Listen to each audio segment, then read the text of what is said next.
Biden is not famous for his discipline. He interrupted a lot and he rolled his eyes. But you know what he did? He accomplished his strategic task. 4 years ago, but also leave the key in, right? Debating Sarah Palin, she was new and exciting and controversial, and he needed to not roil the waters. He needed to not be rude. He needed to not be condescending or interrupting or too aggressive. He did that perfectly 4 years ago. Totally different Joe Biden tonight. It's a totally different race and a totally different mission. Do you think he was aware of the smiles, the laughs, the... No, I think he's a very authentic guy. I mean, it's interesting. His only job in life has been as a politician, but he's the least phony politician. His heart's on his sleeve. So, you know, maybe he'll watch the tape, he'll like it or he won't, but that, I think it was very authentic. Mary? Not being phony doesn't make you attractive. He is authentically, as the woman that said to Aaron Burnett, a buffoon. He was a buffoon. I'm going to say again, of those three people that Aaron talked to, the people who liked him said because he did better than Obama and he did better than what they expected he would do because he's the gaffinator. The woman that I just referenced said he was a buffoon and Ryan was earnest and informative.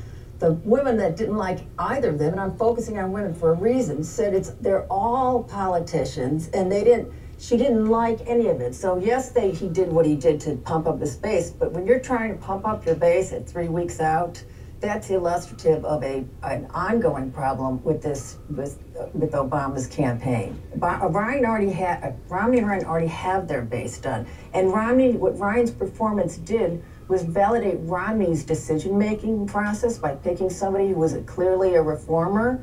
And he also passed the threshold test that he looks like he could be a serious, solid guy in the White House. You know, I see it somewhat differently, and I'm kind of watching the social media. The counterpoint, I do think that Biden got too hot at different times. I think that made some people uncomfortable. But that said, what I'm seeing is people feeling like Ryan was coming across as robotic. Whenever you would see Biden turn to the camera, it felt like he was really coming from his heart. Maybe he was too hot, but he was really there. He was talking. When Ryan would turn to the camera, it seemed very rehearsed, very canned, almost robotic. And for some people, that was a turnoff. And so I think it's going to, but here's what I think is interesting. Everybody, it seems to be saying, even with our folks, this guy understands me about Biden. He understands me. And I think that even if he got a little bit hot, he didn't lose those likability points. I think it's important. I have something important to say, but I'm sorry I can't. I'm being interrupted by Joe Biden. I think Biden accomplished a lot of what he wanted to accomplish tonight. But at the end, these elections are about the future. A presidential ticket, their job is to lead the country and take us to a better place, especially a country that's in as tough a shape as it is now. Who talked about that tonight? The only guy on that stage who really talked about the future was Paul Ryan. And I think we saw that. Aaron was putting on the numbers that a better vision for the future was Paul Ryan. His closing statement will play after this debate. That was a vision. We can do better than we're doing now. But what Joe Biden's job was tonight, and he did it, and he did it well, was he had to right the ship.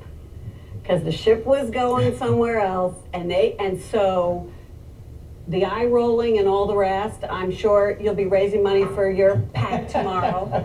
That it will, the optometrists or something, that it will appeal to the base. But the thing that I will say about Paul Ryan is not only did he pass the threshold, but he exhibited a fluency in foreign policy that I actually was sort of said, oh, okay, he really either studied, knows his stuff, or he spent all those years in Congress and actually learned something about foreign policy. Did it seem overstudied though? Almost like he had his index cards. I don't know. What, you didn't feel that way? I think they both overstudied, if you want to know the truth. And this debate was so full of facts and figures and numbers. It was coming out of your ears, right? There's one criticism that I might have of Paul Ryan. No, that is good, but they both studied. I would have wanted more pictures and less math.